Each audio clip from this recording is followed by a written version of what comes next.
Excessively loud and extremely annoying. The city is looking to crack down on noise, beefing up bylaws on loud offenders.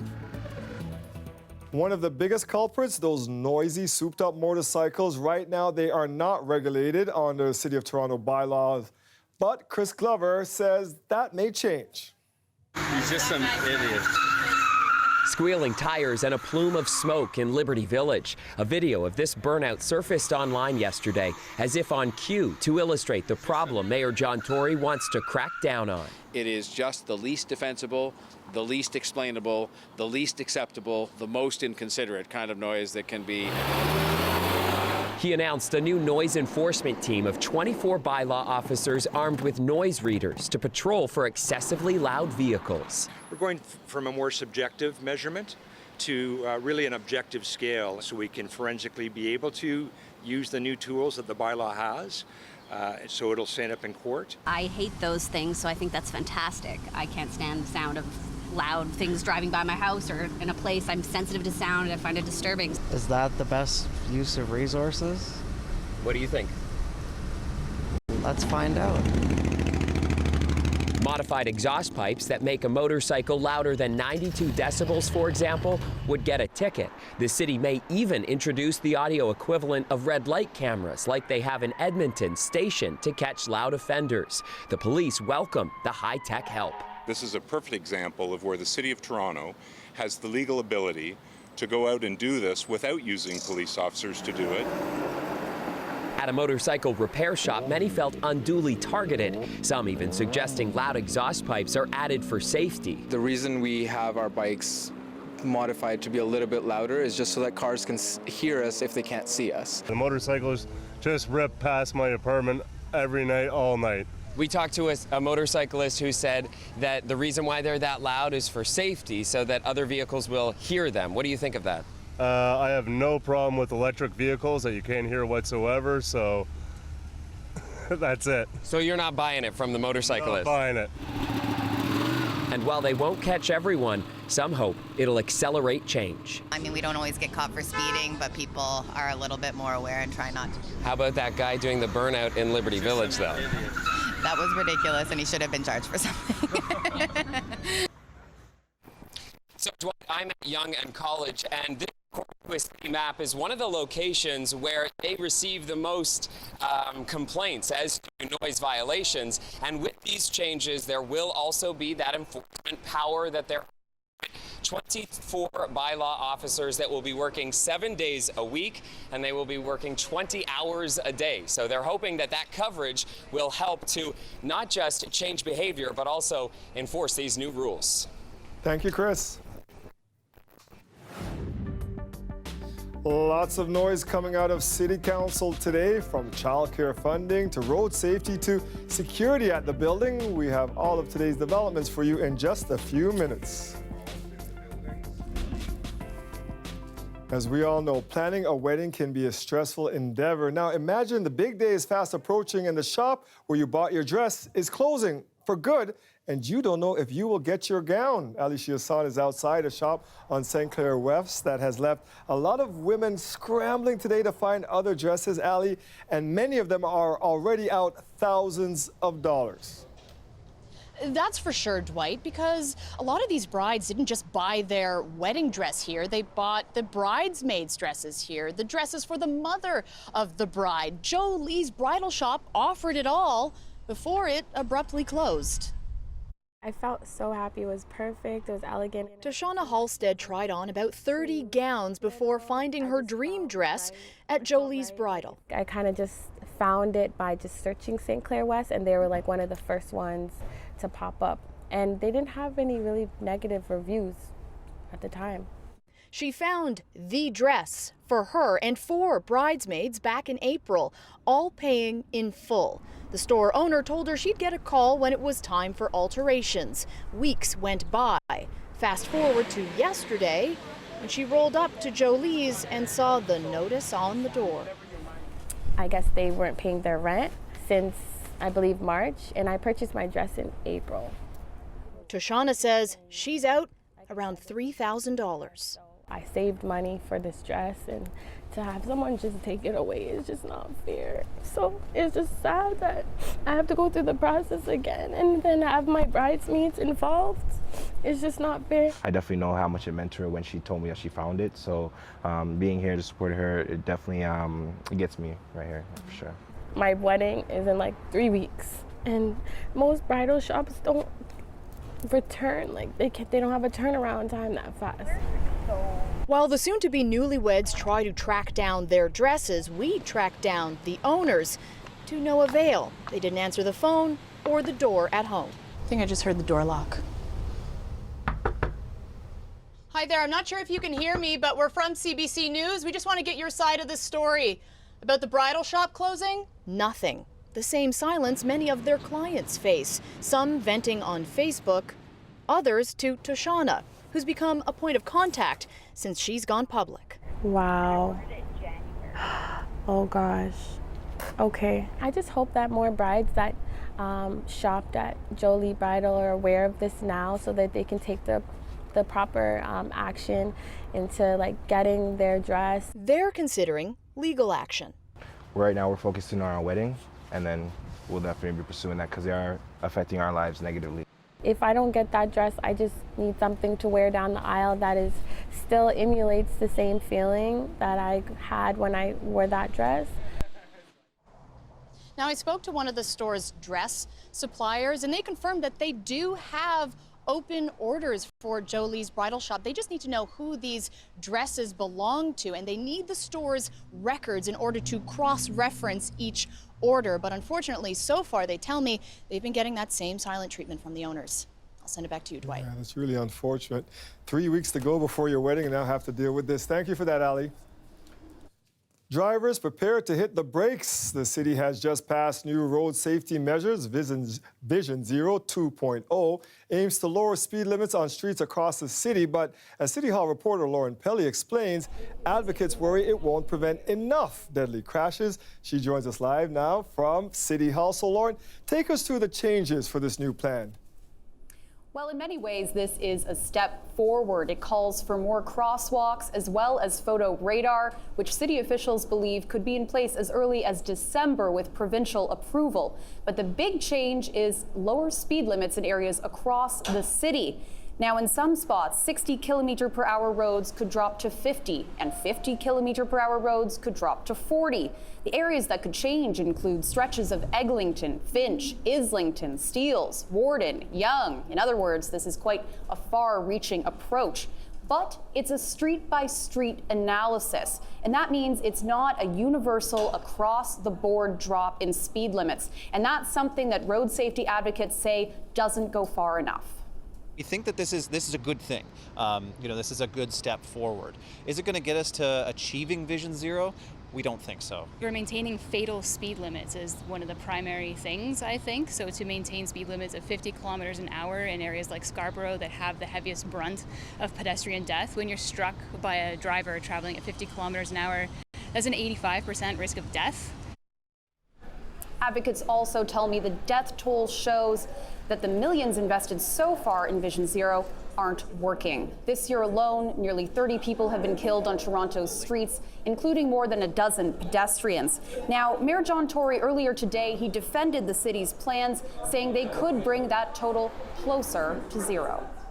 I think the way we're doing this is the proper way to do it, which is based on data and based on the expertise of our professional public servants. We are significantly expanding the number of streets that have reduced speed limits as opposed to just putting a blanket solution in place.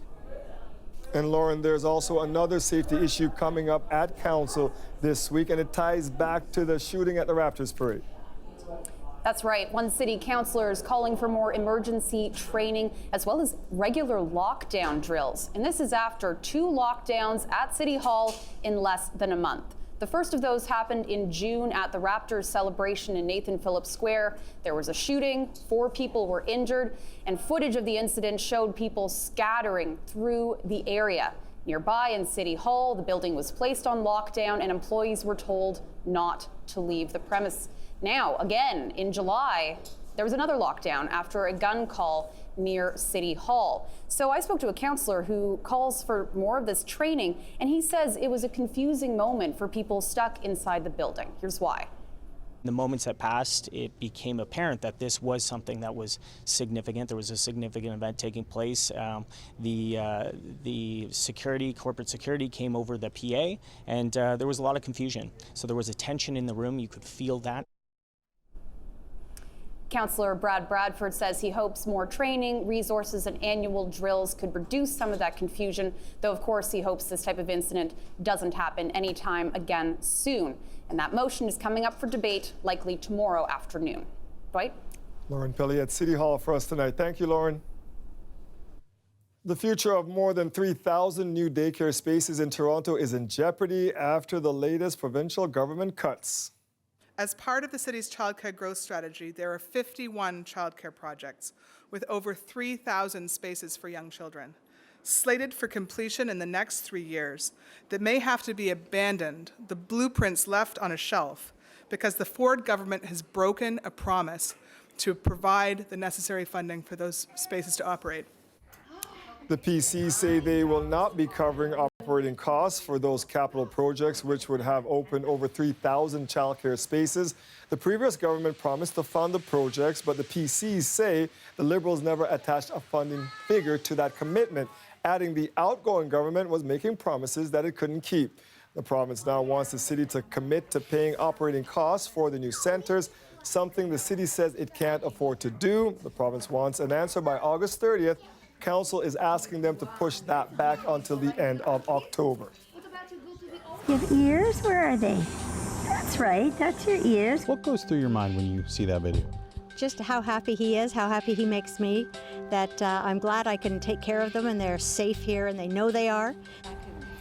She's known as the Raccoon Lady, with more than a dozen of the trash pandas frequenting her backyard.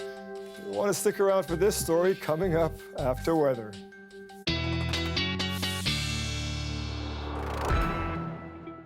As most people in the newsroom know, I am not a fan of the trash pandas. Colette, how about you? I'm an animal lover. Yes, you are. I know there's going to be some controversy with the neighbors and with that story, or at least I'm sure there is. But I'm an animal lover. I'm going to kind of stay out of this one. All right, wait to see the story, and we'll talk about it after. Okay, that sounds good. Hey, let's talk about this heat as well. Today, unofficially, the high 31 degrees. So, you know, we waited a long time for it to come, but boy, are we into it now. Hottest day, though, so far we've seen 2019 was 31.2 degrees. That was back on the 13th, just a few days ago, of course. And the days with temperature 30 degrees or more, now we've had 5. But if you compare that to 2018, such a hot year last year. So by the end of the season, we saw 30 days with our temperature of 30 degrees or warmer, and average is just 12. So 2018, very hot day. By this time last year, we were already at 9, so almost double where we're at. It kind of helped, I guess, to get to that higher number, because last year we started seeing 30 degrees in May. It took us to July for that to happen this year. For those of you who don't like the heat, that's probably just fine with you. That downpour that went through earlier this afternoon, or it was actually late afternoon, pushed off towards the east. There's a little bit of instability and some scattered showers to the west of us. Most of these drying up, though, by the time they reach the GTA. I can't rule out that you might see a little bit of light shower activity, but it's dying off. That's not going to be the case, though, as we go into tomorrow. We're going to see things starting to ramp back up. So scattered showers overnight tonight and into the day on Wednesday. Daytime high today, as I say, unofficially 31. This is where we're at currently, and then a look at how it actually feels out there. We know we've got the humidity as well, so feeling like the mid-30s, and just quickly showing you a look ahead then into that scattered activity through the day, kind of in waves into the day on Wednesday, and then clearing towards Wednesday evening. 22, though, overnight tonight, 28, feeling closer to 38 for tomorrow afternoon, Dwight. Thank you, Colette. You're welcome. They will actually approach and investigate new things. They see our garbage cans and they say, great. They have their little paws and they say, wonderful, thank you, you know? Yesterday, we looked into this city's status as Canada's raccoon capital. We found out it has a lot to do with our geography, their biology, but also us. Today, we hear from one woman who's taking that relationship to a whole other level. After seeing our story about raccoons in Toronto, Lori Lamson decided to give us a call. She feeds a family of raccoons in her backyard near Avenue Road in Eglinton. She's even named all 9 of them. The question is, should she? Greg Ross visited Lori at her home, and he also spoke to an expert to find out how far is too far when it comes to embracing Toronto's trash pandas. Come on out. Come on. They won't come at this time of day, but you never know. Babies! Where are you? The babies that Lori Lamson is talking about are a collection of 9 raccoons that she says visit her every night. In the evening, you'll just lay out food and wait for these raccoons to come? Every night I put out all their food, and then we have a barbecue. We sit with them out here. They'll come over and sit with us, or I'll come out here to sit with them. What do you feed them? I feed them cat kibble, sunflower seeds, fruits, vegetables. If they're lucky, they'll get steak and chicken, and they have whatever they'd like. And they can do whatever they want, including going for a swim in the pool. Lamson has even named the raccoons. We have Mama, Bully Bear, Bandit still comes back. Lamson says Bandit is her favorite. Bandit? Bandit? He didn't come out while our camera was there. In fact, we didn't see any raccoons, but Lamson provided us with videos she recorded. Do you have ears? Where are they? That's right. That's your ears. Good boy. Good There's girl. no doubt the Not videos sure. are cute, but is it really okay to be feeding wild animals? There are experts that would say you probably shouldn't feed these raccoons. There's a lot of things we shouldn't do. Rules are meant to be broken. If I was harming someone or if I was harming these animals, I would never do it. We definitely discourage people from feeding wild animals. Natalie Carbonin is the executive director of the Toronto Wildlife Centre. She says feeding raccoons can be harmful. The thing with wild animals is we want them to act wild and to retain a fear of people. People are not always nice to wild animals, so it can be very dangerous for the wild animal itself to actually learn to trust people and not have that normal fight or flight instinct. While there's no specific bylaw that can stop Lamson from feeding animals while they're on her property, the city does discourage it. Wild animals don't need to be fed, especially in the spring, summer, or fall. There's ample food sources everywhere, and it really is healthier for them to go and look for their own food. But Lamson says she has a special connection with the raccoons and other wildlife in the neighborhood, which she also feeds. Skunks and ducks and fox and anything stray that comes in my backyard. It's almost like you treat these animals like they're family. I kind of feel like they are. They look forward to seeing me just as much as I look forward to seeing them. We were also looking forward to catching a glimpse of these animals on camera, and while we tried, there's a deer in your bushes. It's a giraffe. Never mind. We didn't quite get what we were looking for. Greg Ross, CBC News, Toronto. I'll pass, thanks. One of the main concerns when it comes to raccoons is the threat of rabies. That threat is very real in BC, where a young man has died after contracting the disease, not from a raccoon, but from a bat. He is just the 25th known death known from the virus since record-keeping began in Canada nearly 100 years ago. Mara Baines has more. BC's provincial health officer has confirmed he died from rabies. It's a virus that affects the brain and nervous system and causes paralysis of the throat muscles. Health officials say the young man came into contact with the bat in mid-May on Vancouver Island. He started showing symptoms 6 weeks later, and it quickly progressed. People who come into direct contact with a bat are being told to wash themselves with soap and water and get medical help. Bats are the only known animals that carry the rabies virus in BC. Dr. Bonnie Henry says it wasn't immediately clear what the patient was suffering from. So you tend to get pain and weakness and nerve pain that spreads into the central nervous system and the brain. Other things that are really characteristic of rabies are an aversion to water and lots of saliva production. So it's a terrible disease and is almost universally fatal. She says even if people don't have obvious scratches or bites, their skin still may have been punctured if they made contact with a bat. Healthcare providers may have a rabies vaccine that could be used to prevent infection. But if rabies isn't treated in time, it can prove fatal, as it was in this case. Mira Baines, CBC News, Vancouver. Now, we know it's the middle of July, but it's time to talk about flu season. And the reason why is down under. Still ahead, I talked to Dr. Peter Lynn about what Australia's flu epidemic right now could mean for us in a few months. But first, Eugene Levy, Schitt's Creek. Catherine O'Hara, Schitt's Creek. These are the nominees for lead actress in a comedy series. Thank you so much, Ken. You know there will be a big dose of Canadian content at the Emmys. Yelena Adzik breaks it all down for us after the break. The weather update is brought to you by Train Extreme Conditions Testing. It's hard to stop a train, really hard. Train, the most reliable heating and cooling brand.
There are questions this week about one of the men behind the bid to bring a WNBA team to the city. One of the bid's co-founders recently ran an esports organization which folded last year. Daniel Escott wasn't able to pay some of the players involved. That and the lack of details about the plan has some questioning the validity of the bid, and the WNBA says it has no plans to expand right now. For his part, Escott says he'll submit a detailed bid as soon as it's ready. It's coming on the end of July already, and a lot of us are looking forward to September, and there's just not a lot of clarity as to what we can expect. With just 7 weeks left until the first day of school, City Place parents are worried about the continued delays at the area's brand new schools. We have an update from the Toronto Catholic School Board. That's coming up. Knock, knock. Everybody decent? Oh my God. Hi. My name is Alexis Rose, represented by Alexis Rose Talent. Welcome, you! Whoa. What are you doing? Well, what are you doing? I'd like you to open your cash register and give me your money. Small problem. Our money isn't for sale. CBC Schitt's Creek has been nominated for 4 Emmy Awards. The winners will be announced in September. Yelena Azik joins us now to take us through these nominations. But Yelena, you know, we only want to hear about the Canadians. Okay, you can tell us the other stuff, but let's start with the Canadians. This is such a score for this show really that is just gone on to such international acclaim. And yeah, so to see Schitt's Creek up there, 4 nominations. Yes, it's up for Best Series, Best Comedy Series, that is. It's also up for, you get a look at Eugene Levy as well as Catherine O'Hara. They're both up for acting noms. And this is also a show that's getting a nomination for costume, Best Costume, which makes a lot of sense. If you watch this show, they are pretty decked out, and it is kind of integral to the development of their characters. And this is a show that is really about the haves and the have-nots, but it seems to transcend something that could feel pretty trite at first and actually get at something more deeper in terms of what connects us all and just kindness. And so earlier today on CBC News Network, we had a chance to talk with Eugene Levy. So here's what he had to say. Believe it or not, he was surprised. I was a little shocked at my nomination. I actually didn't see that coming. I was very hopeful for Catherine. The show nomination really recognizes everybody who's worked so hard. So there you get a look at that. And, you know, it's worth noting when you're talking about the comedy front, we have another Canadian that people have been looking to, Samantha Bee. This is a woman who hosts the show Full Frontal. I also wanted to give a mention to Handmaid's Tale because they have 11 nominations in total, and one of them includes costumes as well. So, yeah, just really a lot for Canadians to root for. Congratulations. So I thought young Mr. Levy might get a nomination, Eugene. So next time. Yeah. During last year's Emmys, there were complaints about the lack of diversity, especially when it came to the top comedy and drama awards. Do you expect any difference this year? It's funny. You're right. There were complaints, and it was actually a record year last year. It's definitely gone down in terms of nominations. So it's not looking as good as people had hoped in that there was some progress, but there are some notable exceptions. So when we talk about the categories for Best Actor in a drama series, there are 2 that I wanted to give you a look at. First of all, Blackish and Black Monday. So Anthony Anderson is up for lead actor for that, his role in Blackish, and then Don Cheadle is up for lead actor in Black Monday. And one show, or limited series really, that got a lot of props, Ava DuVernay's When They See Us. This is an incredible story that's based on Central Park 5, now many call the Exonerated 5. And so we see acting noms for Niecy Nash as well as Jarrell Jerome. So a lot of people are pointing to that, as well as another one from the LGBTQ standpoint of things. Pose is an American drama TV series. It's about African American and Latino trans, gay, and gender nonconforming ballroom culture characters. This is the scene in New York City around the 80s and early 90s. And so this is up for outstanding drama. So overall, yeah, there's still room to go and to grow. But I wanted to give a quick shout out to Viola Davis because she's up for a Best Actress category for her role in How to Get Away with Murder, that is. And I was thinking a lot about her speech that she gave in 2015. A lot of people will remember that she won that year. And she was the first time that a woman of color had ever been nominated in that category. And it brings me to tears just thinking about how impassioned she was. Yeah, it was a Not great just speech. diversity, but also about opportunity. And so, yeah, if she wins again, it would be incredible because we know she gives a very good speech. Thank you, Yelena. See you soon, Dwight.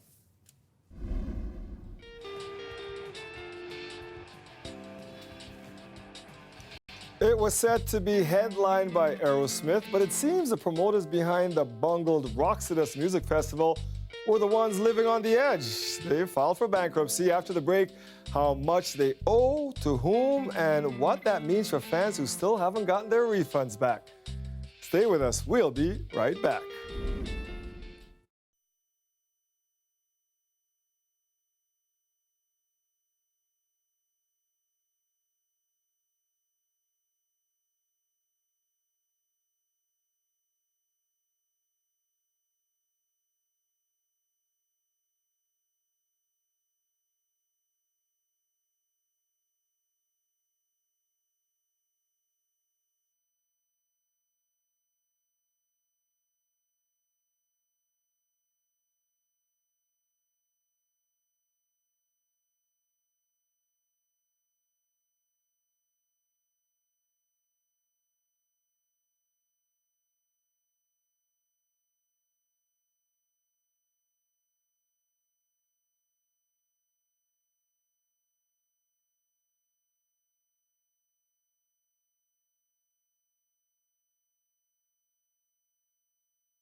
The company behind the canceled Roxodus Music Festival has now declared bankruptcy, raising questions as to whether suppliers will ever be paid and whether ticket holders will ever get refunds. Mike Wise is following the story for us tonight. Mike. Oh, Dwight, if everything went according to plans, the Roxodus Music Festival should have taken place this past weekend just northwest of Barrie at the Edenville Aerodrome. It was supposed to feature bands like Aerosmith and Billy Idol, Nickelback, Blondie, but earlier this month, the company behind it pulled the plug, at first blaming the event's location, saying the spring made it too wet to get the 170-hectare site ready.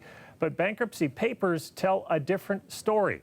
The trustee says the event did not generate sufficient ticket sales. That left the company behind the festival, MF Live Inc., owing $18 million to 200 creditors, including $11 million to the company that was supposed to set up the site, $250,000 to the company providing portable toilets, even $5 million to Eventbrite, the online company that was selling event tickets. Now, while creditors will have to deal with the trustee to get their money back, there are better news for anyone who bought tickets through Eventbrite. It has a fund set up to handle refunds for cases like this, and it says it will refund ticket purchasers. It then says it will go to court trying to get money from festival organizers. Dwight? Thank you, Mike. Take a look at this. This was the scene during rush hour this morning on the 401. 5 large propane tanks came loose and fell off a transport truck at Mississauga Road. All eastbound lanes were briefly closed while the tanks were re-secured. Fortunately, there was no propane in the tanks. The driver is expected to face charges. Well, this section between Jarvis Street and Cherry Street is nearing the end of its service life, so it becomes a public safety issue. We know this work is extremely disruptive. Give yourself lots of extra time. Disruptive is an understatement. It's going to be a rough few months for many drivers in the city with a major off-ramp on the Gardner closed. This was the first morning commute for the closure of the westbound Young Bay York off-ramp. The round-the-clock construction is part of the city's 10-year plan to rehabilitate the Gardner.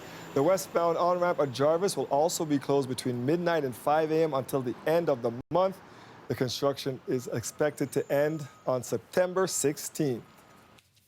With just 7 weeks until school starts, City Place parents are worried about the continued delays of both Jean Lum Public and Bishop McDonald Catholic schools. The school board said the plan was to open on the first day of school, but as Daniel Clark explains, plans have changed.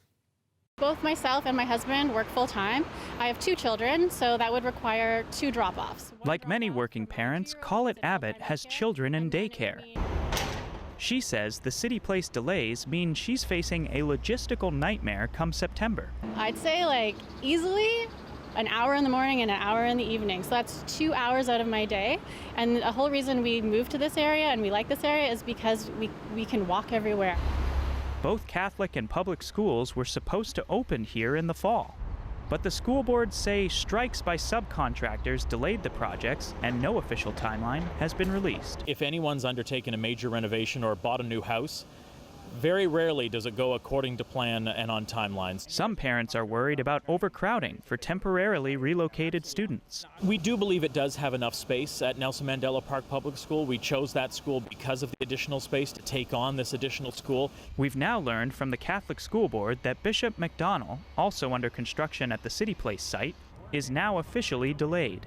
We certainly had made every effort, but unfortunately we recognize now that the school will not be open on time. But they've at least given an estimate. With any luck, we're looking at a month tops. So by Christmas, the kids will be in here? That has to be the goal. Well, I'll say many prayers for that. In the meantime, Abbott says estimates just aren't good enough. I feel like getting an update in the middle to the end of August is really causing myself and a lot of the families a lot of anxiety, and it's not giving us enough time to make those arrangements for before school and after school care. Daniel Clark, CBC News, Toronto.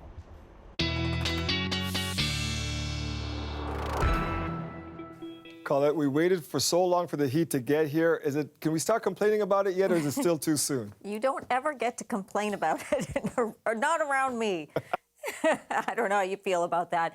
Yeah, it's hard when the humidity builds in there with the heat not to have some complaints, but I got to tell you, this is kind of, you ain't seen nothing yet in terms of what's coming our way towards the end of the week. We're going to be into some very significant humidity, so just kind of brace yourself for that. So I wouldn't be complaining yet. Maybe then you can. Heat warning still in place for southwestern Ontario, so that's back towards Windsor, Chatham, Kent region. I think that we'll likely see Environment Canada expand those towards the GTA as we get to the end of this week, as things start to build again. We've got some wet conditions. You may have got caught in that downpour that moved through in the late afternoon, early evening hours today, but there are a few more isolated cells out there. Could have some light showers into the evening, but it's really overnight tonight and into Wednesday. We're going to find some wet weather, and there's that spike. Yeah, it's not only the humidity, temperature spiking at the end of the week, Friday, Saturday as well. Our current temperatures, 26 degrees we're sitting at in the city. Oshawa, 25. Factor in the humidity. It feels like the mid-30s. Feels like 36 in Windsor area. You kind of understand why they have the heat warning there. Actually, the temperature just came down because of some of the wet conditions that have been moving through. And you see some of the spotty showers around the GTA. But again, I'm not anticipating much for the evening hours. It's more so as we get into the overnight, we'll start to see this becoming a little more widespread, sort of coming in waves in terms of some showers, then breaks, then a few more showers, a few thunderstorms embedded in there as well. And then as we get into the later afternoon and evening tomorrow, we should see a clearing trend. So getting better later in the day tomorrow. This next system looks like it's going to push some significant storms, but they should stay maybe just tagging southwestern Ontario, but staying away from the GTA. That's into Thursday. Overnight tonight, these are your temperatures, so mild even with these overnight readings. So low 20s that we're talking about. Tomorrow with the rain and with some of the cloud cover, the temperatures in the upper 20s as opposed to low 30s like we were today. But just watch what happens Thursday, Friday, Saturday especially, Dwight. That's when we get into this territory, mid-40s in terms of how it feels. That is oppressive. It does get dangerous, and so we'll see what happens with Environment Canada and any heat warnings that may come out for you. Thanks, Colette. You're welcome. Go wherever they want, or they can stay. But they should love our country. Donald Trump is staying the course over his tweets widely condemned as racist, and many Republicans are sticking with him. The latest from Washington, next.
You are looking live at the U.S. House of Representatives. Voting is on the way for a resolution condemning racially charged comments by President Donald Trump.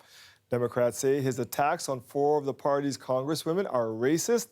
A vote is expected in the next half hour, and now even some Republicans are criticizing Trump for his remarks, but as Stephen D'Souza tells us, others are defending him.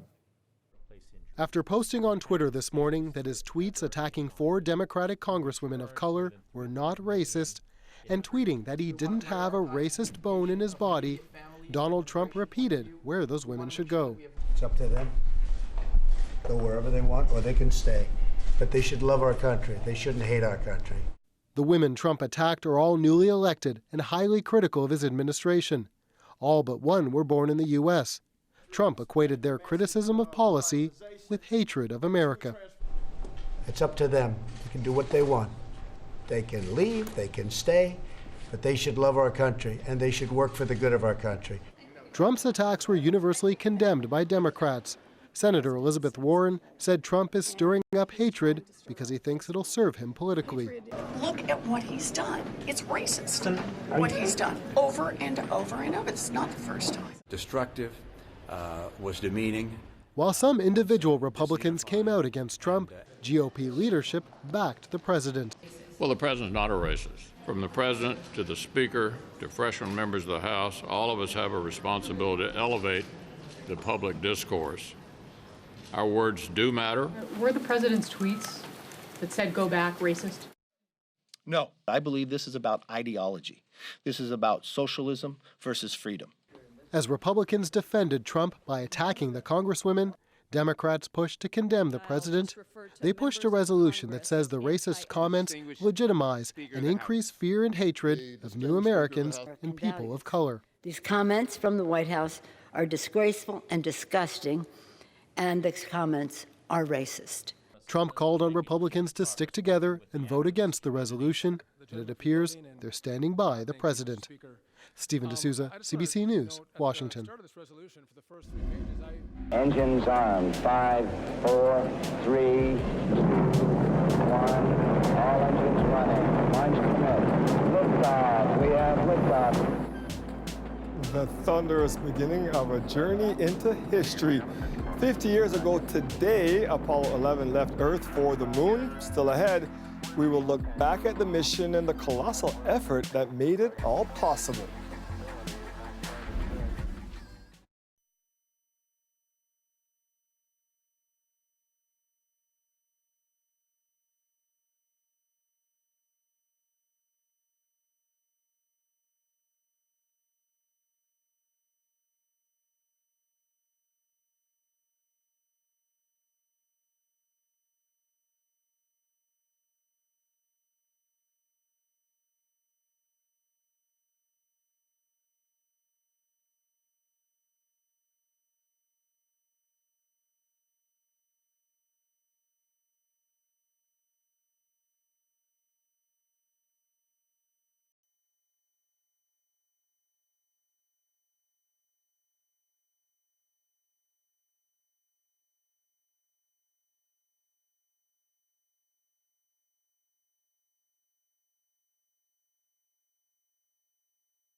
50 years ago today, Apollo 11 was launched into space. The pioneering mission would lead to the first steps on the moon. 6, 5, 4, 3, 2, 1, 0. All engine running. Liftoff. We have a liftoff. Breakfast. Many Canadians will remember watching this moment on television, staring transfixed as astronauts Neil Armstrong, Buzz Aldrin, and Michael Collins suited up and boarded the spacecraft. Days later, two of them would be, look at that, walking on the moon. Events to mark this historic anniversary continue all week. NASA once again has plans to put astronauts back on the moon, but this time it's because the moon could be a gateway to deep space and beyond. As David Common tells us, what Canada's role will be.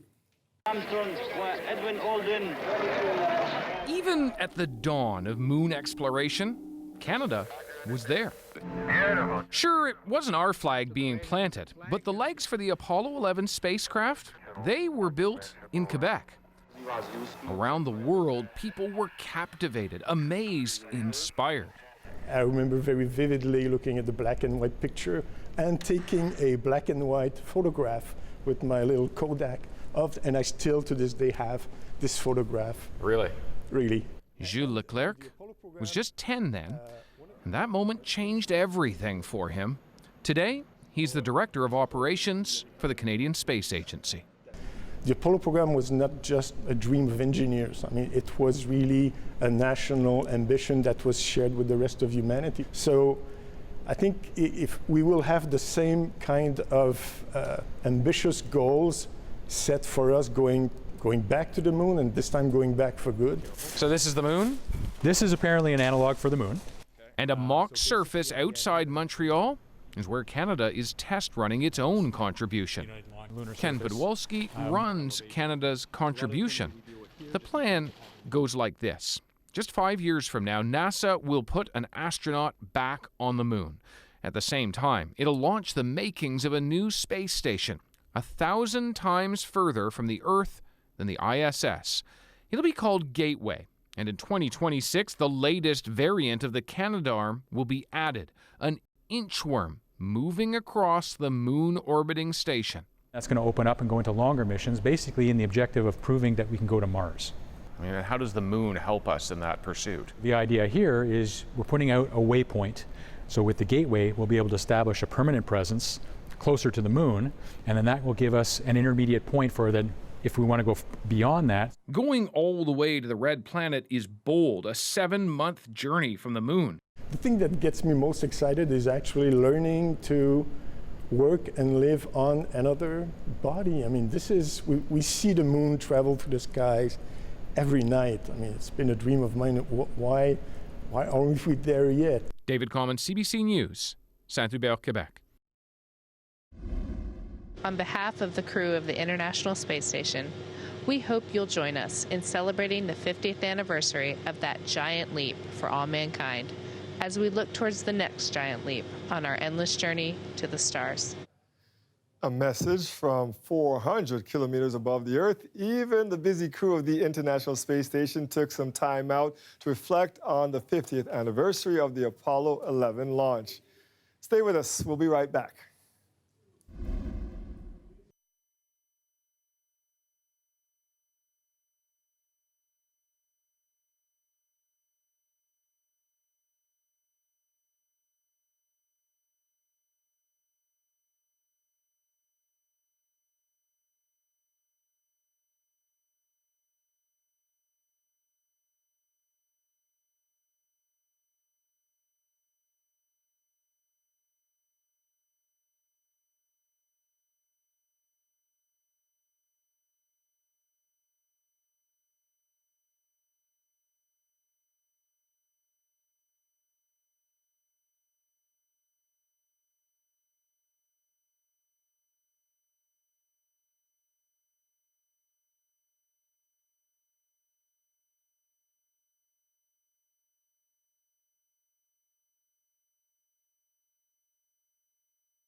With the sweltering heat outside, the last thing on our minds is the winter flu season, but there's reason to believe it's going to be a really bad one here in Canada. One of the early indicators health officials look at, Australia, where more than 200 people have died because of the flu already this year.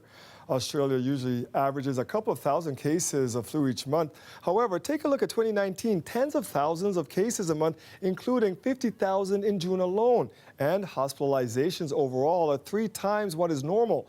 Ontario's Health Minister, Christine Elliott, warned, quote, "We expect it's going to be a very difficult year." The province has ordered 300,000 more high-dose flu vaccines than last year. The total order is now close to 1.2 million doses. So, what does flu season in the Southern Hemisphere have to do with us here in the Northern Hemisphere? We asked Dr. Peter Lynn to explain the connection.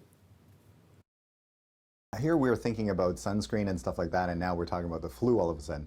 And that's because their winter is right now. So therefore, they're sort of like a foreshadowing of what we're going to see. So we track them, and then guess what? Next season, when we're getting the flu, they're going to be tracking us. And the whole idea is to see which strain is coming through and also how many people are getting sick. And the story here right now is that there's a lot of people getting sick much earlier than we had expected in Australia.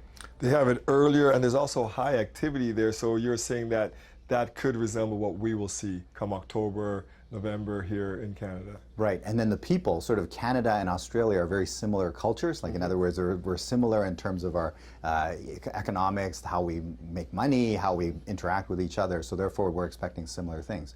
Now, normally their season is June, July is sort of when it starts to go up, and then it sort of peaks towards our end of our summer. But unfortunately, this time they're starting to see things going up as early as March. And because of what is happening there, we are now ordering more doses of this high dose, kind of extra strength ones with, is it better antigens? What is it that is going to make that different? And is it specifically then this higher dose one for people that are elderly and for the really young? Yeah, so exactly. So the high dose one was designed for the elderly because their immune system doesn't respond as well. So therefore we have to show it more of the virus and say, hey, this is what it looks like. Please make your army against it. And what they found is if we give them 4 times the amount, then it's going to be a much better response. And so that's why they're thinking young folks, we will catch them with the normal vaccine. The older folks need a boost, and so therefore they're going to use this one. And it's usually those two ends that actually have the most disease. It's the young ones and the older folks.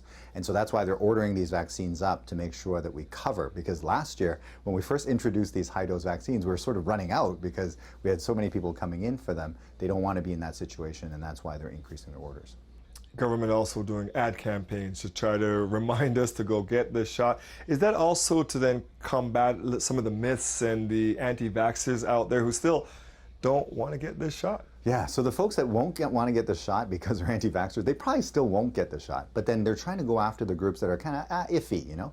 And so therefore, if they can come out strong and say, hey, get vaccinated, protect yourself, that would be useful. And the reason why that's important in Australia in 2017, very bad year. So I'm sure a lot of people got vaccinated. 2018, not such a bad year. So then the vaccination rates dropped because people, not in the news, we're not going to think about it. And then now this year, they've got a big resurgence. So therefore, I think our government here is saying, hey, we've watched what happened over there. Why don't we make sure that everybody gets vaccinated? So therefore, we won't repeat what Australia has gone through. And you said we're usually talking about UV rays and things like that at this time. Is it too early to start, I guess, preparing the prevention and getting ready for this season? Because we're not really thinking about this. We're not thinking about flu season. Yeah, I know. This is farthest from our mind, hopefully. But I guess there's a couple of things. Number one is that it's too early for the vaccine because the vaccine doesn't come out until sort of end of September, October.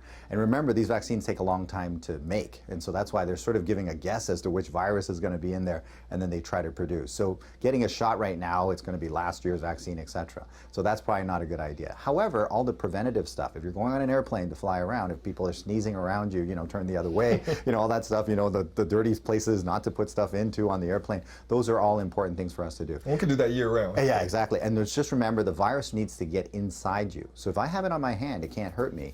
The moment I put it up here and I breathe it in, okay, now it can get into my lungs and so on and so forth. So therefore, no hands to face. Now that you scared, man, we give you a fist bump and Yeah, say, handshake to end this one. Just don't put it up to your face. Thank you, Dr. Lynn. Thanks. If you noticed there, Colin, when I went out to Scarborough to interview Dr. Lynn today, I was still I didn't put on the uniform. It was too hot to wear the suit out there today. No tie, was just in the golf shirt. But that's the way a lot of us are. And they only shot me waist up because I had shorts and sandals on, I won't lie. That kind of a day out there. Like the casual Dwight, though. Thank you, I appreciate that. My only concern is what are you going to be wearing Friday when we get into the human X values in the mid-40s? What else are you going to peel off? Maybe we should call it live outside for that day. I don't know. Thanks a lot. Thanks a lot. Yeah, let's go ahead and talk about what we've got going on out there. You know, I know it was hot today. We were in the low 30s there, but it's really going to be at the end of the week that you're going to feel it more so. Those temperatures getting into the low to mid 30s and the humidity building so that it feels like the mid 40s. So that's to come. In the meantime, then, enjoy it when we're just talking about some scattered showers and thunderstorms developing, moving in through the overnight hours, and then kind of expanding through the day on Wednesday, and then late day, like into the evening tomorrow especially, we'll start to get into some improvement. So it kind of comes in waves. It's not all day that we'll be seeing this everywhere. It's just going to be at times, so you'll need the umbrella. Overnight, 22. Tomorrow afternoon, 28. That's actually cool compared to what we're going to be seeing. So we got to be paying attention to your forecast throughout the week. That is our show for tonight. That too. Thank you for joining us. Mike Wise has you covered tonight at 11. We'll see you back here tomorrow.